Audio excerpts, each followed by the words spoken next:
Hi hello வணக்கம்.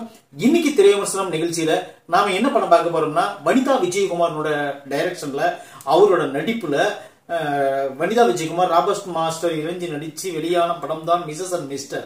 இந்த படத்தினோட story பத்தி பாக்குறதுக்கு முன்னாடி நம்ம சேனலை சப்ஸ்கிரைப் பண்ணி வச்சுக்கோங்க. நான் போடுற வீடியோ உங்களுக்கு வந்து கிடைக்கும்.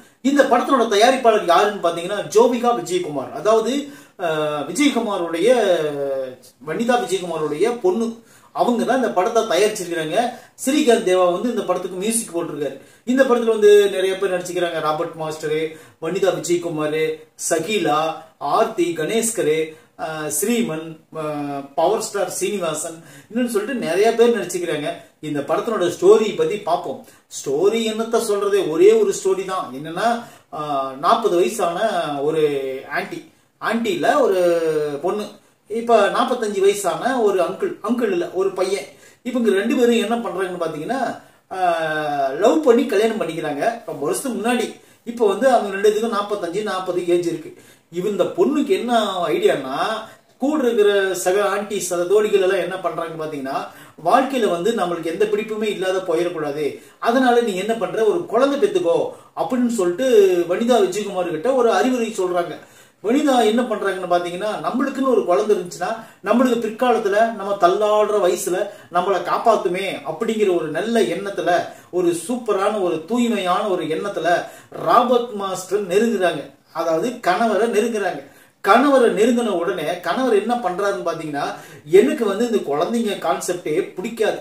ஏன்னா குழந்தைங்க வந்து சுத்தமாவே எனக்கு ஆகாது, குழந்தைங்களை பார்த்தாவே எனக்கு டென்ஷன் ஆகும் அப்படிங்கிற ஒரு கேரக்டர் தான் ராபர்ட் மாஸ்டர் கேரக்டர்.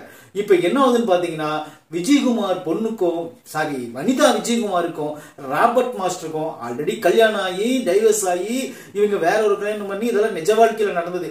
இப்ப இந்த வாழ்க்கையில என்ன பண்றாங்கன்னு பாத்தீங்கன்னா, அதாவது இந்த ஒரு கட்டத்துக்கு மேல இவர் வந்து குழந்தை கொடுக்க மாட்டாரு அப்படின்னு கன்ஃபார்ம் பண்ணதுக்கு அப்புறம் இவர் வந்து எக்குத்தப்பா பேச, அந்த பொண்ணு என்ன பண்றாங்க, தன்னுடைய காதலை ஒரு முழுமையா ஏத்துக்கல அப்படின்னு சொல்லிட்டு வேறொரு விதமா அந்த பொண்ணு வந்து கர்ப்பமாயிடுறாங்க. கர்ப்பமா ஆன உடனே இந்த குழந்தைக்கு நான் தகப்பன் இல்ல அப்படின்னு சொல்லி ராபர்ட் மாஸ்டர் சொல்ல, இவங்க என்ன பண்றாங்க, கோவிச்சுக்கிட்டு தமிழ்நாட்டுக்கு வந்துடுறாங்க. ஆக மொத்தம் இந்த கதை வந்து தமிழ்நாட்டுல நடக்கலையா அப்படின்னு கேக்குங்களா? இந்த கதை தமிழ்நாட்டுல நடக்கல. இந்த கதை எங்க நடக்குதுன்னு கேட்டீங்கன்னா, பாங்காக்கில் நடக்குது. அங்க நடந்த கதை தான் இங்க வந்து காட்டுறாங்க தாய்லாந்துல.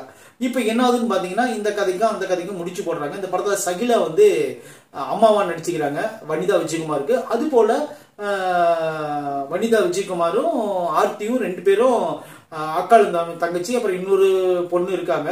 அவங்க சப்ஜெக்ட் தான் வச்சிருக்கிறாங்க. இன்னொரு விஷயம் பாத்தீங்கன்னா, இந்த படத்துல காமெடி அப்படின்னு நிறைய பண்ணிருக்கிறாங்க. காமெடி அப்படின்னு நிறைய பண்ணதை விட இந்த படத்துல காமெடியே இல்ல அப்படிங்கிறது தான் நம்மளுக்கு வந்து தெரியுது. இந்த படத்தை வந்து ஓரளவுக்கு சுமாரா பார்க்கலாம் அப்படின்னு நினைச்சா, அதுக்கு முழுக்க முழுக்க ஒரே ஒரு காரணம் யாருன்னு பாத்தீங்கன்னா, ராபர்ட் மாஸ்டர் பண்ணக்கூடிய அந்த சின்ன விஷயங்கள் நல்லா இருக்கு. அவரு பண்ண விஷயங்கள்லாம். அப்புறம் இன்னொரு விஷயம், ஒரு ட்விஸ்ட், பெரிய மரண ட்விஸ்டா வைப்பாங்க. அது என்னன்னு பாத்தீங்கன்னா, அதாவது கர்ப்பமாயிட்டா வனிதாவுக்கு வந்து உடல்நிலை பாதிக்கப்பட்டுரும். அதாவது குழந்தை உயிரோடு இருக்கும், இல்லைன்னா அம்மா உயிரோடு இருப்பாங்க அப்படின்னு டாக்டர் ஆரம்பத்துல சொல்லிடுவாங்க. அதை மனசுல வச்சுக்கிட்டு தான் எனக்கு குழந்தை வேண்டாம் அப்படின்னு சொல்லிட்டு கிளைமேக்ஸ்ல ஒரு பெரிய ட்விஸ்ட் போட்டு உடைப்பாரு. அது ஒரு பெரிய ட்விஸ்டா இருந்தா கூட அந்த அம்மா அதெல்லாம் எதுவுமே கண்டுக்கிறதே கிடையாது. இந்த படத்துல இருக்கிற எல்லாரும் யாராவது சான்ஸ் இல்லாம சுத்திட்டு இருக்கிறாங்களோ எல்லாத்தையும் கூப்பிட்டு ஒரு கதையை சொல்லி, இந்த கதையை நம்ம எடுத்தே ஆகணும்னு சொல்லி ஒரு முயற்சியில இறங்கி இருக்கிறாங்க. இந்த படத்துக்கு வந்து வல்கரா நிறைய சீன்கள் இருக்கு, அதெல்லாம் வேண்டாம் அப்படின்னு ஒதுக்கி வச்சுட்டு ஓரளவுக்கு டீசெண்டா அந்த கதையை சொல்லியிருந்தாங்கன்னா கண்டிப்பா அந்த கதை ஓரளவுக்கு சூப்பரா இருந்திருக்கும். அது போல இந்த படத்துல நடிச்சுக்கிற எல்லாருமே ஒரு சப்போர்ட்டிங் கேரக்டர் தான். யாருக்கும் முழுமையா ஒரு கதையை வந்து ஒரு கரெக்டா கொடுக்கவே இல்லை இந்த படத்துல. அவரு எனக்கு பிடிச்ச இந்த படத்துல ஒரு சின்ன கேரக்டர் யாருன்னு கணேஷ்கர் கேரக்டர் பரவாயில்ல. அவரு தான் இந்த படத்தோட முடிச்ச அப்பப்போ போட்டு விடுறாரு. என்னன்னு பாத்தீங்கன்னா, தனக்கு கிடைக்காத தன்னோட காதலி ராபர்ட் மாஸ்டர் கிடைச்சிட்டாரே அப்படின்னு சொல்லிட்டு அவர் என்ன பண்றாருன்னா, அவரு தான் இந்த படத்துல வில்லன் கேரக்டர் பண்ணியிருக்காரு. வில்லன் கேரக்டர் வில்லன் கிடையாது, கிடையாது, வில்லன் மாதிரி நல்லவனா இருந்துட்டு வில்லனா வெள்ளத்தனம் பண்றது அந்த மாதிரி பண்ணிக்கிறார். அந்த கேரக்டர் அவர் கொஞ்சம் ஒர்க் ஆகுது. பவர் ஸ்டார்லாம் எதுக்கு வந்தாரு, ஏன் வந்தாரு, இதெல்லாம் எதுக்கு தேவையில்லாம வேலை அப்படிங்கிற மாதிரி தான் இருந்துச்சு. அப்புறம் மீதி இருக்கிற ஆளுங்கள்லாம் பாத்தீங்கன்னா ஓரளவுக்கு சுமாரா பண்ணிருக்கிறாங்க. படம் ஓரளவுக்கு நல்லா வந்திருக்குது. 2.25 மணி நேரத்துக்கு மேல ஓடுது. அந்த அளவுக்கு ஒர்த்தே கிடையாது படம். இருந்தாலும் இந்த கொஞ்சம் வல்கரான சீன்கள் எல்லாம் கொஞ்சம் கட் பண்ணிருக்கலாம். எல்லாரும் கொஞ்சம் ஒரு குழந்தைகளெல்லாம் யாரும் பார்க்காதீங்க. இது கண்டிப்பா அடல்ட் படம் தான். குழந்தைகளெல்லாம் யாரும் பார்க்காதீங்க. குறிப்பா இந்த படம் வந்து ஏ சர்டிபிகேட் கொடுக்க வேண்டிய படம் தான் இது. ஆனா இருந்தாலும் இந்த படத்துக்கு வந்து நம்ம ரிவ்யூ கொடுத்துருக்கிறோம். வனிதா விஜயகுமார் மேல இருக்கிற ஒரு நல்ல நம்பிக்கையில இந்த படத்தை பார்த்தோம். ஆனா என்ன பொறுத்த அளவுக்கு உண்மையிலே எடுத்த முயற்சி, அவங்க என்ன நினைச்சாங்களோ அதை எடுத்துருக்காங்க, அவ்வளவுதான். படம் நல்லா இருக்குது நல்லா இல்லை அப்படிங்கறதுலாம் 2வது விஷயம். அவங்க என்ன நினைச்சாங்களோ அந்த வந்து ஸ்கிரீன் பிளேல கொண்டு வந்து நிறுத்திக்கிறாங்க, அவ்வளவுதான். இந்த படத்தினோட மொத்த கதையுமே வனிதா விஜயகுமாரால தான் பின்னப்படுது.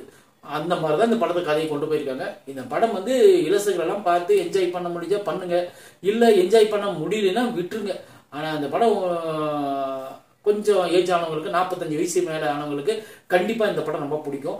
உங்களுக்கு இந்த படத்தை வந்து நீங்க மாதிரி கண்டிப்பா பாருங்க, எந்த ஒரு மாற்றம் கிடையாது. இந்த படத்தினோட விமர்சனம் வந்து ஓரளவுக்கு ஒரு டைம் பார்த்து என்ஜாய் பண்ற மாதிரி எல்லா விஷயங்களும் இந்த படத்துல இருக்கு. வழக்கம் போல சொல்றதுதான். நம்ம சேனலை சப்ஸ்கிரைப் பண்ணி வச்சுக்கோங்க. நன்றி.